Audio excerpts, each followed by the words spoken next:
18시 30분 기준 사고 수습 상황은 다음과 같습니다. 먼저 피해 상황은 항공기는 전소되었고 인명피해는 탑승객 총 181명, 승객 175명이고 이 중에 태국 국적인이 2명이 포함되어 있습니다. 그리고 승무원 6명이 포함되어 있습니다. 중에 사망 177명, 부상 2명, 실종 2명으로 확인되었습니다.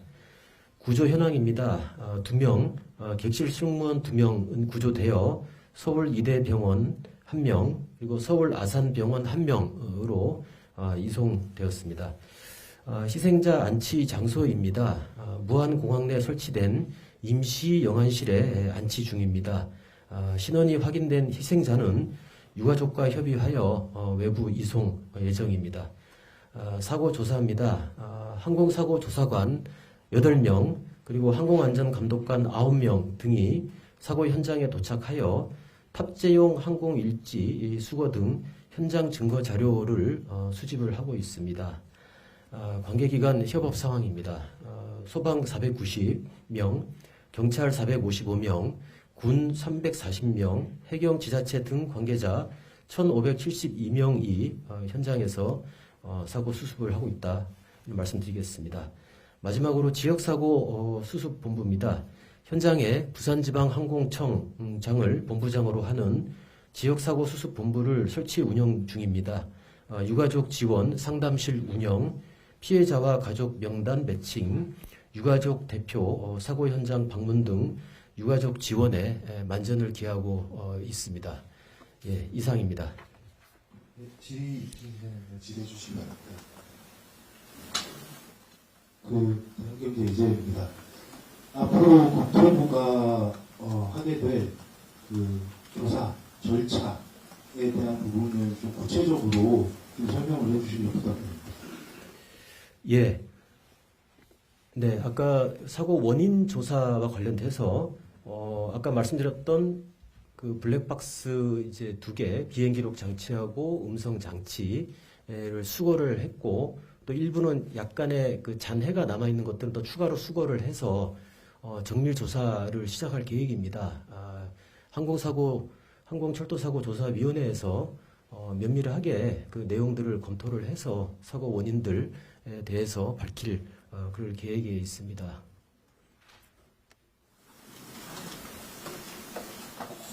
연합뉴스 이종호입니다. 오늘 이제 날이 이제 많이 어두워졌는데요. 혹시 이제 시간 제한이나 이런 조사를 이어가는 시간이 몇 시까지인지 좀 궁금하고요.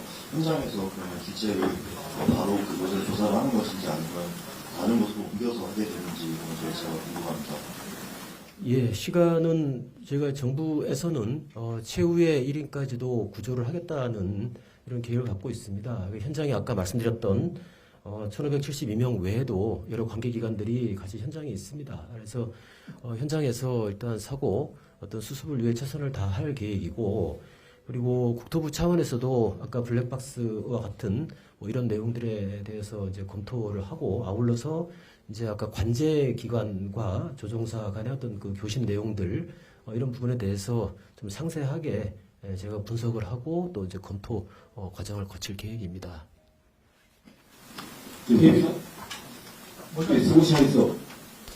KBS 이승훈입니다. 사고 원인 조사 진행된 것 중에도 진행이 된 게 있으면 좀 업데이트된 내용을 말씀 부탁드리고요. 그리고 두 분 부상자 상태는 지금 어떤지 좀 궁금하고요. 그리고 아까 제가 낮에 여쭤본 건데 항공기가 착륙할 때 바람의 방향이 역방향이었는지 순방향인지 지금 확인되셨는지 말씀 부탁드립니다.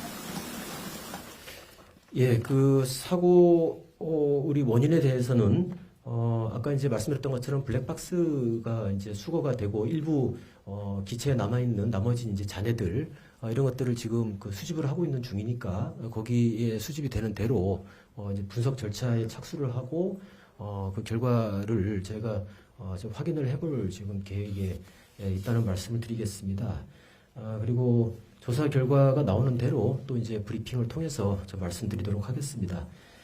그리고 이제 부상당하신 분들은 일단 이제 이송이 어떤 진행되고 있는 상태고 일단은 그 어떤 상태이신지는 제가 따로 또 한번 또 확인을 하고 또 좀 말씀을 좀 드리도록 하겠습니다. 그리고 아까 마지막에 질문하셨던 게 바람 방향은 예, 그 바람 기상 상황을 저희가 점검을 해보니까 풍향이 110도 방향의 이노트, 뭐 시정 9km, 또 운고는 4,500피트, 또 온도는 섭씨 2도, 뭐 이렇게 조사가 됐었습니다. 몇 방향인가요? 그러니까 110도 방향. 네. 110도 방향에서 불어오는 바람이 2노트니까 항공기 운항에는 활주로 양방향 다 사용 가능한 그런 수준의 바람입니다. 그러니까 항공기 기준으로 역방향인가요? 순방향인가요? 바람 방향. 항공기 기준으로 원라인이니까 190도 방향에 상대적으로 110도에서 들어오니까 살짝 옆방향인데 이 정도 바람 세기는 그 굉장히 미풍이라서 뭐 양쪽 활주로 다 쓸 수 있는 조건이었습니다. 예, 우선해 본데요. 아까 저 설명이 한 차례 착륙 실패 후 고오라운드 하면서 반대편 활주로를 착륙을 할 때 멀리 이렇게 비행기가 돌아서 와야 되는데 엔진이 문제가 있으니까 멀리 오지 못하고 가깝게 돌다가 활주로 이렇게 중간쯤에 이렇게 착륙을 했다고 보면 되는 겁니다.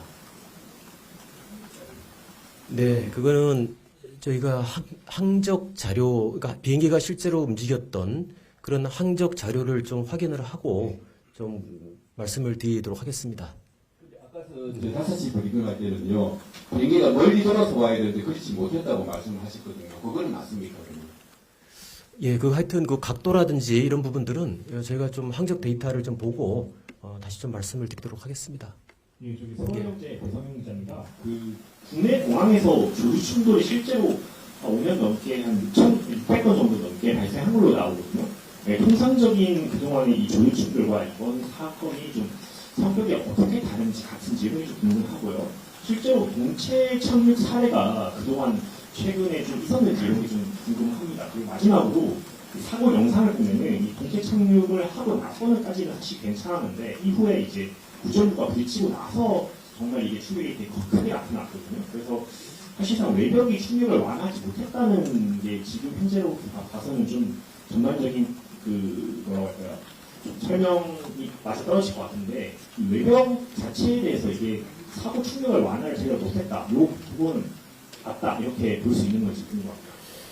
그 조류 충돌 사례는 아까 이제 말씀하신 대로 뭐 각 공항에서 이제 조류 충돌을 그 피하기 위한 여러 가지 예방 활동도 하고 뭐 그럼에도 불구하고 일부 이렇게 조류가 이렇게 어떤 조우가 되는 뭐 이런 상황은 있습니다. 근데 우리가 항공기 사고와 관련돼서는 이 조류 충돌과 관련돼서 우리가 큰 사고가 발생하고 뭐 이랬던 사례는 지금 저희가 갖고 있지를 않습니다. 근데 아까 말씀드렸던 것처럼 이번 사고의 원인이 조류 충돌 사고인지 뭐 다른 또 원인이었는지 또 복합적인 원인이었는지는 저희가 좀 조사를 추가적으로 진행을 하고 그 과정에서 좀 밝혀질 거라고 말씀을 드리겠습니다. 그리고 동체 착륙 그 상황은 혹시 우리 국적기의 경우 최근에는 없었고요. 90년대 초에 한번 대구공항에서 동체 착륙한 사례는 거의 있었습니다. 근데 최근에는 없고요. 사고 항공기가 8시 30분 도착 예정이었던 걸로 알고 있는데요. 그 지금 현재 착륙 허가를 받기 8시 54분 나오는데 평소보다 좀 운항이 지연된 상황이라고 이해하면 되는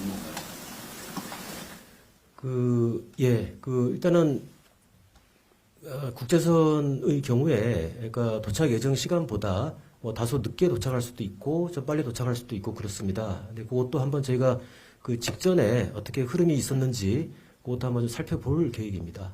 그래서 좀 여쭤보는 게 8시 57분쯤에 이제 그 버드 스트라이크 이제 주의보가 나왔는데도 불구하고 착륙을 시도한 게 좀 약간 버드 스트라이크 예보에도 불구하고 착륙 강행해서 혹시 사고가 발생한 거 아닐까 이런 생각도 드는데 혹시 그런 건 아닐까요? 제가 그건 조사를 하고 말씀드리겠습니다. 예.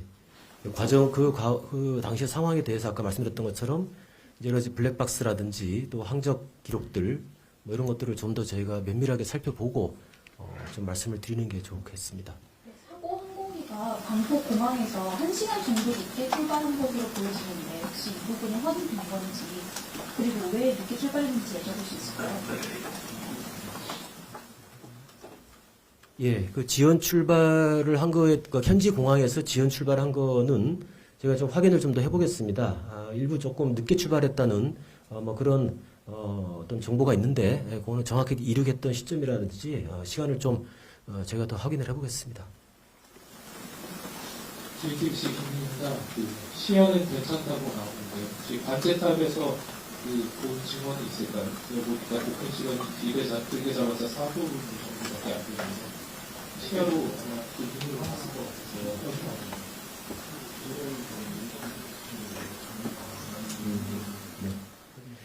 예, 그 아까 말씀드렸던 것처럼 뭐 시정이라든지 이런 어떤 기상 상황은 아까 말씀드렸던 대로고 실제 관제사에 한번 그 인터뷰를 좀 해서 실제 그 당시에 어떤 뭐 시각적인 문제가 있었는지 뭐 이런 것들은 좀 저희가 추가로 파악을 할 계획입니다.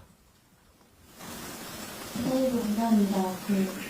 사고 직전에 여객기랑 관제탑이랑 교실 내용 같은 경우에는 관제탑에도 좀 남아있을 것 같은데 확인을 하셨는지 내용을 좀 공개하실 생각은 있는지 여쭤보겠습니다. 네, 그게 아까 저희가 자료에 첨부되어 있는 그 시간대별로 이 개요를 말씀을 드렸는데 사실 이것이 관제탑하고 관제사와 조종사 간의 교신을 주고받았던 그 내용을 기초로 저희가 정리를 한 겁니다.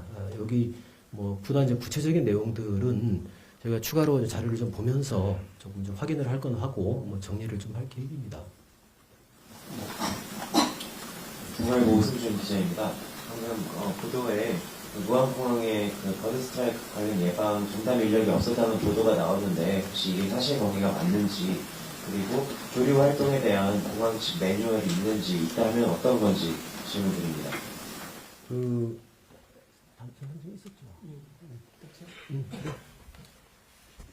일단 그 4명이 근무를 하고 있었고요. 그 1명이 현장에서 근무를 하고 있었습니다. 4명이 총 4명이 근무를 하셨고 현재 야외에서는 1명이 근무를 하고 있었습니다. 근데 아까 저기 앞전 브리핑에서 말씀드렸듯이 그때 구체적인 어떤 활동 내용이라든지 시설 작동 여부는 저희가 확인을 해봐야 될 것 같습니다.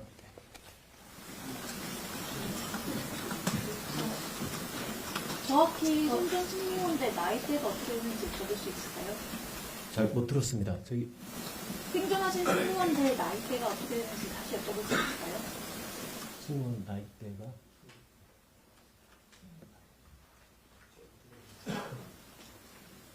22살이랑 33살이 훈제에서 나와져 있어서요.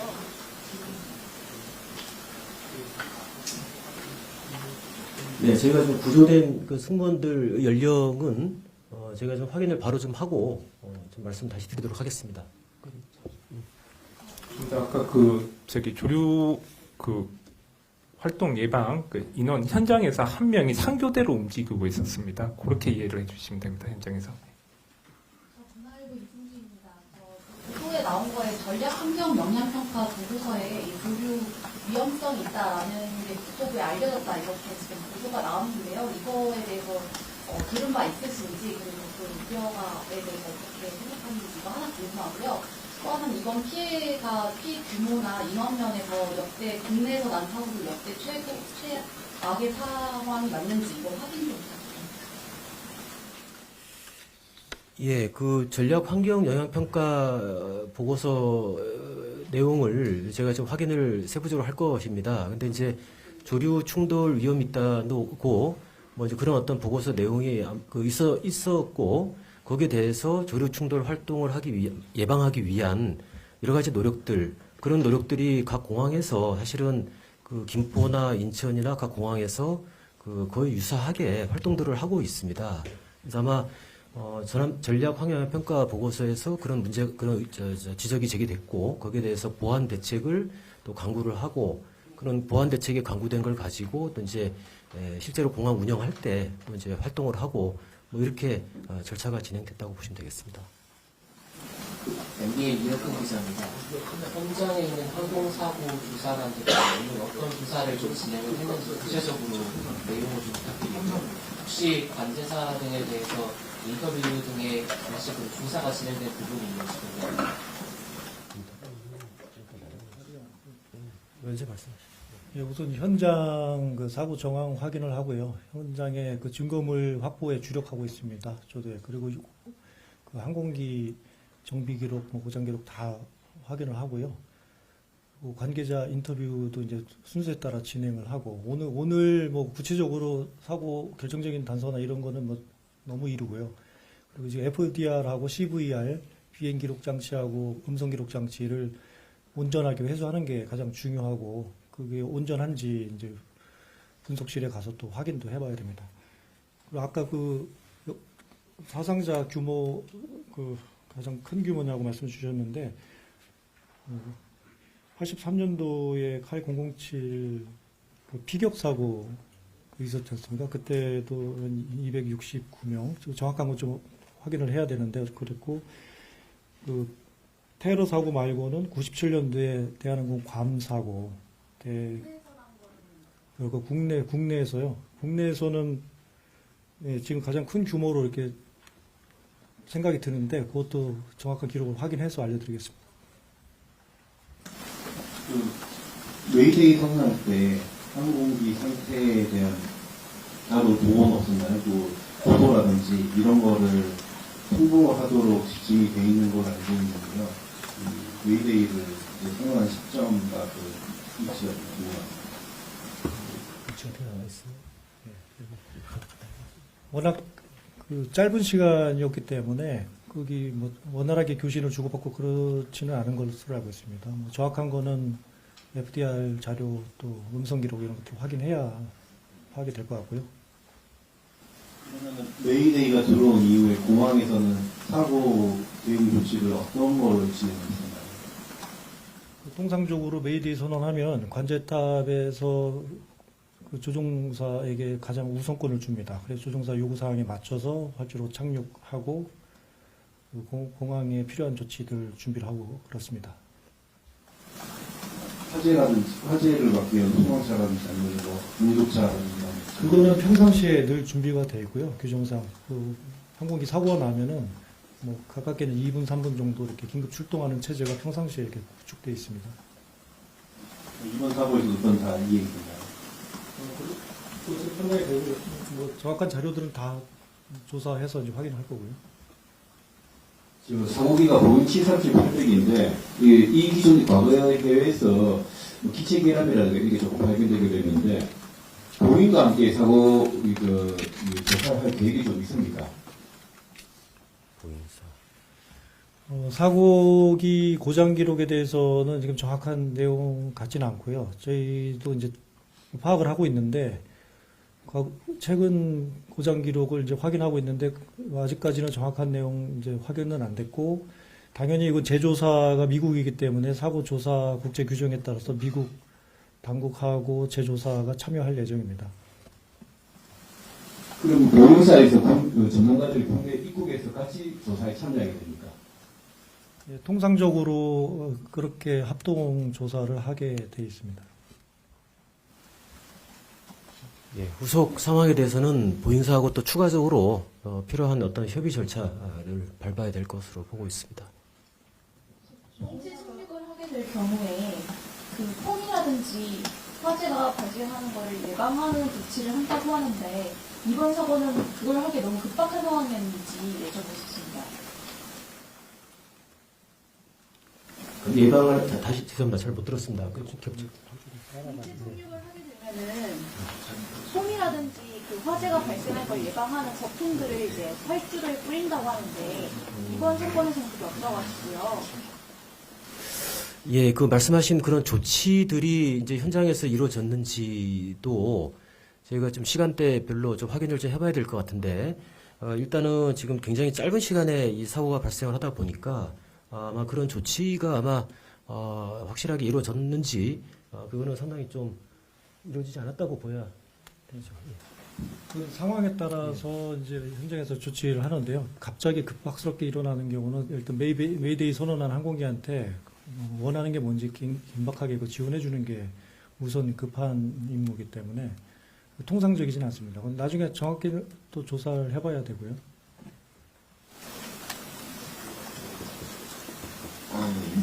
지금 2차 상륙할 때 보면요, 이제 동시 상륙할 때 활주로 좀 중간 정도부터 지키면 되는 것 같은데, 이게 좀 활주로 끝에서부터 들어오지 않는 상황이 좀 일반적이진 않은 것 같은데, 그게 맞는가 싶고요. 아까 브리핑에서는 이제 랜딩기어가 엔진 충격가 좀 별도라고 하셨는데, 이게 좀 미작동 원인이 아직은 좀 어느 정도 나왔는지 좀 여쭤보고 싶고요. 또 1차 상륙 시도할 당시에 버드 스트라이크 경보가 있기 전부터 약간 이상균형 징후가 있었다 이런 진술들이 있는데 그런 것에 대해서 조금이라도 더 구체적으로 나온 바가 있는지 여쭤보겠습니다. 예, 아까 방금 말씀하신 랜딩 기어 뭐 작동과 관련된 그런 부분이라든지 또 버드 스트라이크 이전에 어떤 뭐 문제의 징후가 있었는지 또 활주로에 항공기가 착륙했던 그런 지점이라든지 요거는 저희가 좀 조사를 좀 해봐야 알 수 있을 것 같습니다. 예, 그리고 아까 예 그렇습니다. 혹시 그 제주 항공에서 정비 기록이라든지 이런 거는 보통 지금 다 제출을 한 상태인가요? 예, 저희가 제주 항공으로부터 그 항공기에 대한 정비 이력은 일단은 제출을 받았습니다. 그걸 저희가 좀 검토를 좀 하고 있는 중이고 그 안전 법령 규정에 따라서 이 절차를 밟았는지 좀 확인을 해보고 있는 중입니다. 메이데이 이후에 조종사들에서 스탠바이 답변 부분 혹시 그게 정황이 어떻게 됐는지 좀 설명해 주실 수 있으신가요? 예, 이제 그게 아까 이제 말씀드렸던 것처럼 그 비행 기록 장치를 좀 확인을 해봐야 될 것 같습니다. 그리고 아까 그 통신 내역이라든지 이런 어떤 블랙박스가 수거가 되고 있기 때문에 그 내용을 저희가 좀 확인을 하고 세부적인 어떤 상황들을 좀 파악한 후에 좀 말씀을 드리도록 하겠습니다. 네, 저 문화일보 구역입니다. 일반적인 상황이 아니라 폭행을 해서 역방향으로 들어오다가 사고가 났다고 하는데, 그리고 이게 일반적인 통상적인 폭행할 때 장주 비행을 전혀 안 하고 긴급하게 내려갔다는 걸로 보이는데, 그 비행을 하게 된 점에 대해서 관제탑이 그런 지시 내려가지고 조종사 판단으로 그게 한 건지 혹시 확인이 되나요? 그 당시 그 조종사 상태 또 기체 상태가 어땠는지 알아야 이제 종합적으로 판단이 될 것 같고요. 그러니까 통상적이면은 다시 진입 방향으로 돌아가서 이렇게 장주로 따라서 돌아가는 게 맞는데 그 짧은 쪽으로 돌아서 활주로 일부 방향으로 이렇게 들어왔지 않습니까? 근데 조종사하고 관제사하고 그 당시에 판단을 어떻게 했는지는 뭐 때문에 그랬는지 이런 것들은 정확한 자료 가지고 판단을 해봐야 됩니다. 일반적인 상황에서 그런 긴급 상황일 때는 조종사가 전권을 가지고 비행하는 게 맞습니까? 그 상황에 따라 다르긴 한데요. 대부분 최종 판단은 조종사들이 하는 경우가 대부분입니다. 아까 말씀했던 것처럼 관제사하고 조종사 간의 교신 내용을 좀 더 분석을 좀 하고 그 분석 결과를 갖고 다시 말씀 좀 드리겠습니다. 추가로 하나 대통령님은 혹시 마지막에 공단 속도나 이런 것도 알 수 있을까요?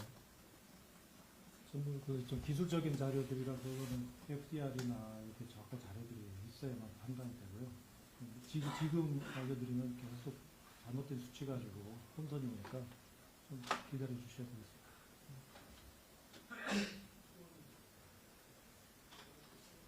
오늘 브리핑은 이것도 하시고요. 내일 10시에 또 브리핑 있을 예정이니까 자료 추가 보완해서 브리핑 하도록 하겠습니다.